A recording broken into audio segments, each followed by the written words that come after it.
What's happening, guys? If you're a bearing user, you probably had sleepless nights asking yourself which disc or disc plus frame combination works best to maximize it, right? Well, look no further as the Papabey show will finally answer your prayers, but for the vitamins, you would have to take them yourselves in this exciting episode of...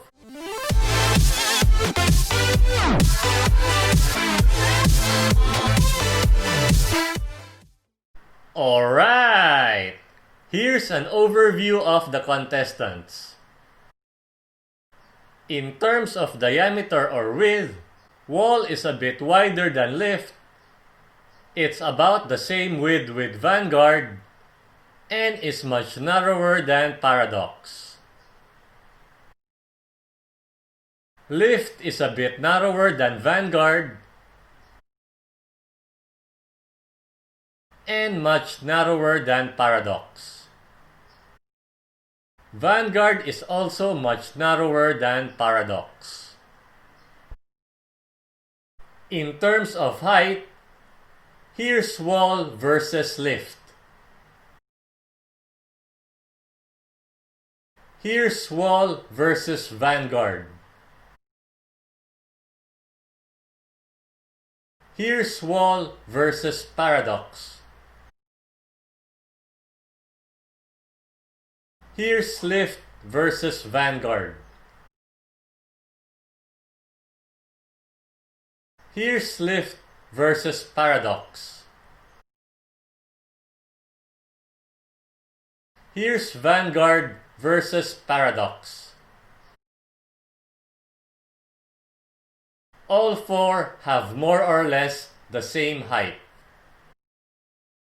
In terms of outward weight distribution design, lift has the least as it relies most of it from the disc, which in this case is 0. Wall, having the same 0 disc, is just slightly more due to it being wider than lift. Vanguard is next, wherein its 6 sides have infused metal to serve this purpose.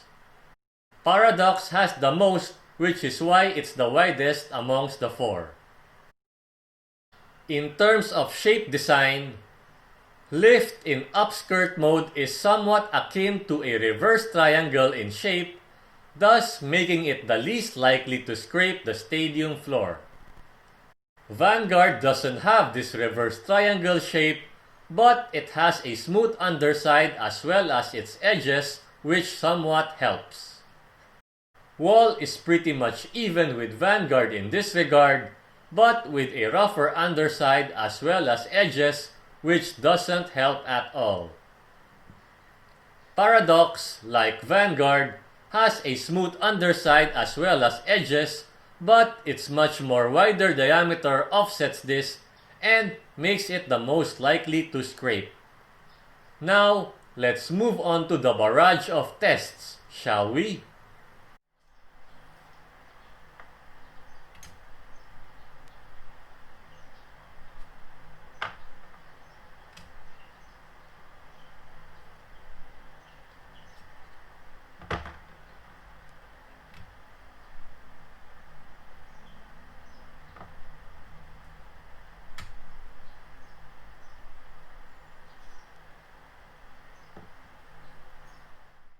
To view the full 10-round battles, please go to the topmost pinned comment in the comment section.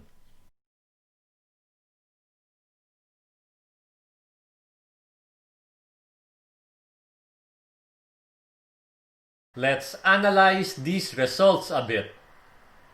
Wall clearly beat everyone save for Vanguard, which it narrowly lost to. However, due to this small sample size, they're pretty much even. This makes it the front runner. Lift in upskirt mode lost to Wall, but was able to beat Paradox. It also lost to Vanguard, but that was close, so they're about even too.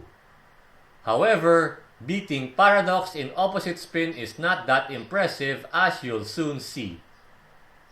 Lift in downskirt mode also lost to Wall but defeated Paradox. It beat Vanguard but just by 1 point, and that could have gone either way, so they're even as well. Overall, it did pretty good. Vanguard beat Wall and Lift in upskirt mode. Its loss to Lift in downskirt mode was marginal, so they're on the same level. It surprisingly lost to Paradox, but that isn't a big deal in the grand scheme of things. Overall, it did pretty well too. Just to note that compared to Lift in downskirt mode against Wall, it had more chances for a tie and only was beaten once instead of 4 times. Paradox was able to beat Vanguard but was crushed by the other 3. Not impressive at all. In summary, Wall is the clear best in class as it beat everyone and is considered even with Vanguard. Vanguard comes in at second place because it beat Wall and Lift in upskirt mode.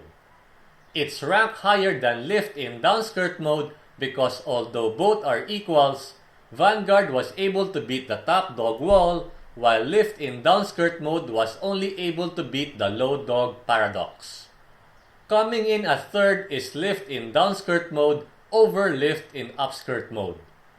Although both of them beat Paradox and are considered equals with Vanguard, Lift in downskirt mode actually beat Vanguard by 1 point. The last slot is for Paradox as it's only a niche counter to Vanguard based on these results. Here's my analysis on these same spin results. Wall was only able to beat Paradox. Even though both had scraping issues, it was not as bad as the latter. Lift in upskirt mode was able to beat everyone, and by a country mile to boot. No surprises there as this mode gives it the least chance of scraping. Against Vanguard, it took the center most of the time, and when it did, it destabilized Vanguard for the win. Lift in downskirt mode was able to win against Wall and Paradox. However, it was defeated by Vanguard, most likely due to its outward weight distribution design with a relatively lesser scrape risk. Vanguard was able to beat Wall, Lift in downskirt mode, and Paradox due to this same reason. However, that wasn't even a factor against Lift in upskirt mode as it was badly steamrolled by it. Paradox lost to everyone, which is sad, but is expected due to #ScrapeFest. In summary, the clear winner here is Lift in upskirt mode because it beat everyone. It is followed by Vanguard because its only loss was against Lift in upskirt mode. Coming in at third is Lift in downskirt mode as it beat 2 out of the 4. In fourth place is Wall as it only was able to beat one of them. Last is Paradox as it received a participation trophy in an ice sculpting contest.